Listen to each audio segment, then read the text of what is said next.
Let me read out this really, really good letter from a unionist to the Secretary of State for Scotland, expressing this writer's irritation with what's happening. Dear Sir, I am a staunch unionist and hater of the SNP. I feel I have to introduce my letter like this, as I have still not quite got over the shock I got from a reply you sent me to a letter I sent a few weeks earlier.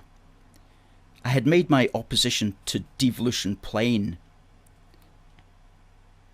and I thought crystal clear. I had made my opposition to more powers crystal clear, and yet your reply, quote, reassured me that more powers were coming Scotland's way. The worst political news I could possibly hear. Because as we know, more powers coming Scotland's way means more powers to the SNP, just to mess things up. I've read an article in the Daily Telegraph recently about how the Unionists in Northern Ireland feel let down and seriously doubt the British government's commitment to the Union. It could have been Scotland that they were writing about. Their original idea was that Scotland would be part of the UK with an assembly with some devolved powers. Instead of that, it has been allowed to exceed the original intentions and now acts like a semi-independent country, doesn't it just? And people don't know any better, you see. People don't know the proper, what's meant to be the proper constitutional relationship in a devolved state. And the people who set the thing up in the first place don't even know either. It was just a complete dog's breakfast, quite frankly. And the letter writer goes on, the civil service in Scotland is a branch of the British civil service and could and should be overruled by them. Yet it seems to act like an arm of the SNP, as does the Scottish media, academia and much of big business. I understand that in the present period of SNP rule, since 2007, the civil service in Scotland has never once pulled up the SNP on their spending plans, yet in the same period their counterparts in London have done so over 100 times.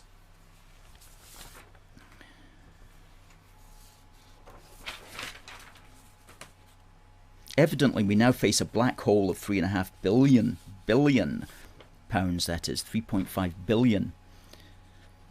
Is the British government treating this with apparent indifference? Whether it's buying ferries, organising a census, running education, the NHS or anything else, they can be guaranteed to make a mess of it. Sturgeon is allowed to travel abroad to meet foreign politicians and claim to speak for Scotland. I like this bit. Over 20 non-entities in her so-called quote-unquote government are provided with chauffeur-driven cars.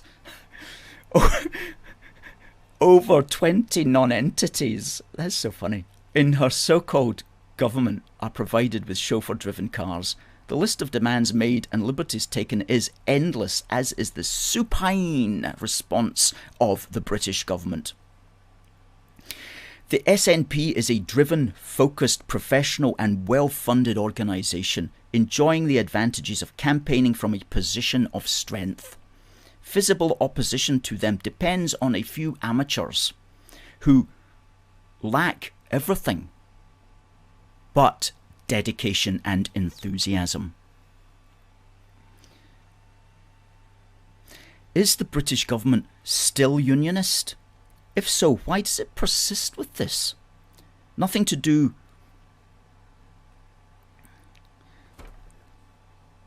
with me attitude seems to be its modus operandi. Intervention, of course, could be overdone, but you're certainly not at risk of that. For example, in a matter like this present referendum nonsense, someone needs to point out the importance of a large and lasting consensus among the population, not a majority of one at a time of the SNP's choosing. As Scottish Secretary, you must be deeply involved in all of this. I hope you can reassure me.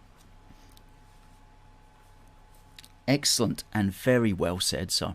Very well said.